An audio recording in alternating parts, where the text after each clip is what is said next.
O Sindicomércio enviou para o Sindicato dos Trabalhadores no Comércio uma proposta de redução salarial para evitar demissões. Por isso eu vim conversar com o Thiago Barcelos. Nós estamos aqui no centro de Ipatinga, com esse cenário menos movimentado em função da onda roxa. Thiago, quais que são então as propostas dessa redução salarial e também de jornada de trabalho, Vanessa, nós estamos tentando, junto aos sindicatos laborais, minimizar os custos para os empresários e garantir os empregos, garantindo a sobrevivência das empresas. O que está acontecendo? Na primeira semana que nós tivemos de fechamento, de restrições de mobilidade devido à onda roxa nas cidades de Timóteo e Ipatinga, nós tivemos um caminhão de enxurradas de demissões. Nós tivemos talvez centenas de demissões. Vários empresários nos procuraram falando que ia desligar os funcionários devido a pouca demanda e o alto custo operacional. Com isso, nós buscamos alternativas para tentar minimizar essas demissões, minimizar os custos e minimizar lá na frente o fechamento de várias empresas e a redução da nossa economia.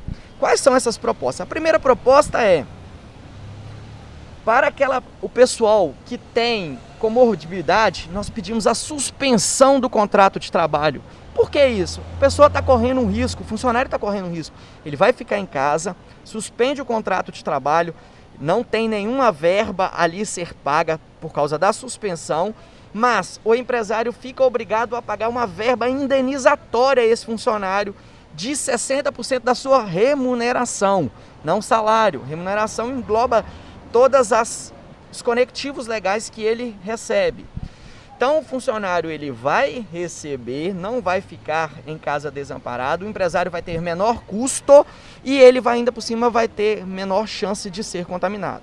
Segundo ponto é a redução da jornada de trabalho. Redução do salário, utilizando aquelas horas lá de trás que foram do ano passado. Então o empresário vai pagar 75% do salário do funcionário, o funcionário vai trabalhar normalmente e vai ter essas horas. Outro caso é a redução da jornada que eu falei. O empresário vai diminuir a jornada, diminuir o salário e o funcionário vai receber só essa parte do salário, da redução. Por quê? A gente precisa adequar a demanda ao fluxo de venda. Nós temos uma demanda mitigada pelas restrições de funcionamento. Então eu tenho um funcionário que deve trabalhar 8 horas, ele pode trabalhar 6, 5 horas para evitar demissões. Se eu tenho 5 funcionários, eu divido o tanto de horário para que a gente possa manter a produção de cada funcionário. Outro ponto é a antecipação das férias e férias coletivas. Por exemplo, até mesmo para os funcionários que não tenham o tempo de aquisição, o período aquisitivo, que é 1 ano. Então eu posso dar férias coletivas avisando com 48 horas de antecedência, não com 30 dias, conforme a legislação trabalhista manda, pagando os valores referentes às férias. Parte no mês que recebeu 50%, outro 50% no outro mês e um terço constitucional junto com o 13º. É algo, gente, que a gente tem que pensar. Nós estamos vivendo uma economia de guerra, um período de guerra. A guerra é contra o vírus. Nós precisamos de medidas extraordinárias. Então, essas são medidas extraordinárias. São medidas de sobrevivência, subsistência. Nós temos que lembrar que se nós matarmos a empresa decorrente aos altos custos e as poucas demandas, nós vamos matar os empregos. Temos cidades no Brasil que já está com 70% das pessoas desempregadas. Isso está aí nas redes sociais, nossos informativos, nós temos essas informações. Você vai abrir para fazer pergunta? Pode ir. Thiago, o que muitos trabalhadores devem estar pensando com essas propostas é se elas são legais, se é possível fazer de acordo com a CLT, com as leis trabalhistas. Vanessa, excelente pergunta. poucas pessoas elas entenderam qual foi o princípio da reforma trabalhista de 2017. O princípio da reforma trabalhista de 2017, ele veio trazer para próximo dos empregados e empregadores a possibilidade da negociação, colocando a negociação coletiva como a maior lei, só abaixo da Constituição Federal. Então, toda matéria de lei que está lá na CLT pode ser modificada pelas convenções coletivas de trabalho. Então, as férias que está lá, o aviso de férias de 30 dias, está na CLT, a convenção coletiva pode tratar do assunto e diminuir, tem maior valor do que está escrito ali. Então, a legalidade está que o acordado, o convencionado entre as partes, tem maior validade do que o legislado, o que está na CLT.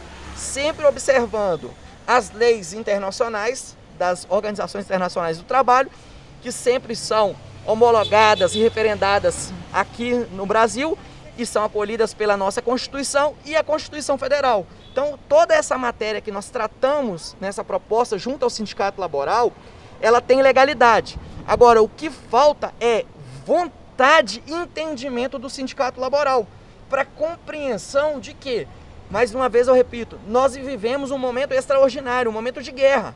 Nós estamos vivendo aqui para sobreviver, subsistência. Não adianta querer achar uma normalidade em algo inormal. Nós estamos vivendo um período excepcional. Então o Sindicato dos Empregados ele tem que entender que essa excepcionalidade ela tem que ter validade, ela tem que ser valia. Ninguém está falando em matar o funcionário de fome. Nós estamos tratando de negociações em um processo que todo mundo está perdendo. Tiago, agora em relação a essas medidas, né, no ano passado a gente teve, né, uma medida provisória do governo federal em que tratou dessa suspensão, né, temporária dos trabalhos. Vocês, né, o sindicato, a Federação do Comércio, entrou em contato com o governo federal, está pleiteando isso novamente? Vanessa, desde quando acabou a medida provisória 927, 936 ano passado, e poucas dessa medida foi replicada em transformada em lei, o sindicato, a federação e a CNC, Confederação Nacional do Comércio, está em busca de medidas para ajudar. Segunda-feira nós conseguimos, junto ao governo federal, a suspensão do pagamento para micro e pequenas empresas. É algo que já dá um fôlego, mas a gente precisa de mais. Como o governo federal também está alegando que não tem mais espaço para esse tipo de situação, dessa ajuda financeira, desse ajuda de colocar dessas medidas paliativas de pagamento, de ajuda, o que o sindicato tem feito? Ele tem trazido para ele essa responsabilidade, chamado o sindicato laboral e falou assim, vamos dividir a conta. O empresário não aguenta mais pagar essa conta sozinho. O governo lavou a mão. Se o governo não está fazendo nada, diz que não tem espaço financeiro, fiscal e até mesmo de coordenação, a gente está vendo o que está acontecendo aí com a nossa saúde, alguém tem que fazer alguma coisa. Alguém tem que fazer alguma coisa. E o Sindicomércio está aí para tentar fazer alguma coisa. Só que, mais uma vez, eu insisto que os sindicatos laborais, eles entendam, eles sensibilizem com o momento que nós estamos vivendo. Eles entendam que nós estamos vivendo um momento extraordinário, um momento de guerra. E que todos precisamos perder.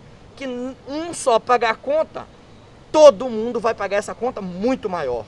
Obrigada, Tiago, pelas informações, e nós entramos em contato com um sindicato que representam os trabalhadores nas 3 cidades do Vale do Aço. O Sindicato dos Comerciários de Patinga informou que está monitorando o cenário e vai se pronunciar em momento oportuno. Também entramos em contato com o sindicato que representa os trabalhadores de Timóteo e Coronel Fabriciano e estamos aguardando o retorno. Quero deixar claro que o espaço do ZUG está aberto para a manifestação dos 2 sindicatos. ZUG, conteúdo o tempo todo.